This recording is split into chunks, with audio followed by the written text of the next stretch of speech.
বা তনি হঠাৎ করে তাকে কিন্তু জুলাই আন্দোলনে আমরা কোনোভাবে কথা বলতে দেখিনি। তাকে কিন্তু আমাদের স্বাধীনতা নিয়ে আমরা কোনোভাবে কথা বলতে দেখিনি। যখন আওয়ামী লীগ গোটা নারী জাতির উপরে জুলুম করলো, নির্যাতন করলো, তখন এই তনিরা কোথায় ছিল? তখন তুই তো আরেক বেটির হাত ধরে ফেলাই। আমি আগে একটা বিয়ে করেছিলাম এবং ওটা আমি নিজেই ডিভোর্স দিই, নিজের পছন্দে বিয়ে করে নিজেই ডিভোর্স দেই। যদিও বা টাকার জন্য বিয়ে করে, আপনাদের কি অসুবিধা? আমি তো বুঝি না। আপনি আপনার মেয়েকে বিয়ে দেওয়ার সময়, বোনকে বিয়ে দেওয়ার সময় তো টাকাওয়ালা জামাই খুঁজবেন। জুলাই আন্দোলনে যারা কোনো আওয়াজ তুলেনি, জুলাই আন্দোলনের পরে ক্রেডিট নিতে তারা এখন কিভাবে এসে হাজির হয়? তারা এখন কিভাবে হঠাৎ করে সচেতন হয়ে গেল? এটা তার কাছে আমাদের প্রশ্ন।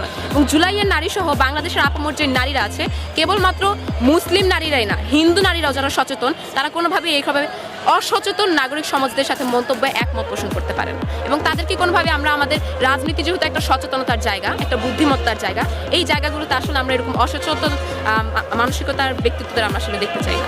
সচেতনতা নেই। যে নারীর কিনা বাহিরের মানুষের সামনে কিভাবে আসতে হবে, তার মুখে যে ভাষা, সেই ভাষা সম্পর্কে সচেতনতা নেই। সে নাকি পুরো গোটা নারী জাতির হয়ে কথা বলবে, পুরো সচেতন একটা নাগরিক সমাজ হয়ে এসে কথা বলবে।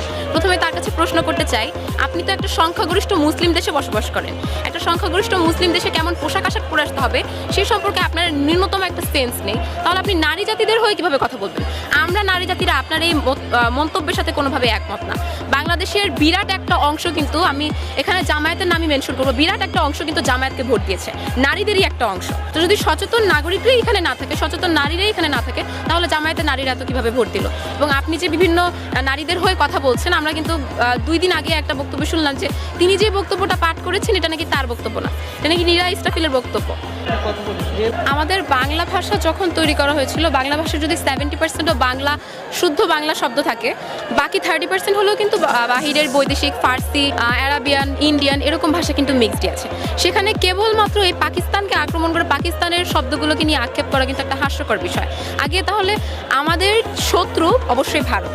তো যদি বাংলা ভাষা থেকে কোনো ভাষা বাদ দিতে হয়, কোনো ভাষার শব্দ বাদ দিতে হয়, সেক্ষেত্রে কিন্তু ভারতকে বাদ দিতে হবে। তো ভারতের কথা না বলে প্রথমে যদি পাকিস্তানের ভাষা নিয়ে তাদেরকে আক্ষেপ করা হয়, তাহলে এটা কিন্তু আমাদের কাছে হাস্যকরই হবে। সেক্ষেত্রে আমি মনে করি তার এই বক্তব্য সম্পূর্ণরূপে ভুয়া। এবং ইকবাল হাসান টুকু যে ইনকিলাব শব্দটি নিয়ে এবং মজলুম বা বিভিন্ন শব্দ নিয়ে যে বলেছে, এই শব্দগুলো স্পেশালি ইনকিলাব জিন্দাবাদ, এটা কিন্তু আমাদের ছাত্র জনতার এবং বাংলাদেশের আপামর জনগণের একটা স্লোগান।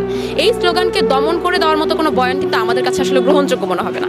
সেক্ষেত্রে এখানে পাকিস্তানের ভাষা নাকি মৌলবাদের ভাষা সেটা কিন্তু আমরা দেখছি না। বাংলা ভাষা তৈরি হওয়ার সময় এই ভাষাগুলো ছিল এবং এই ভাষাগুলো অবশ্যই আজীবন আমাদের মাঝে বিস্তার করবে। কেবলমাত্র ইনকিলাব বা জুলাইকে কেন্দ্র করে যে সকল ভাষাগুলোকে নিয়ে বা যে সকল বয়ান তারা দমিয়ে দিতে চাইবে, এটা কিন্তু ছাত্র জনতা বা বাংলাদেশের কেউই মেনে নেবে না। তাই এই বিষয়গুলো আমাদের কাছে আসলে হাস্যকর এবং গ্রহণযোগ্য না।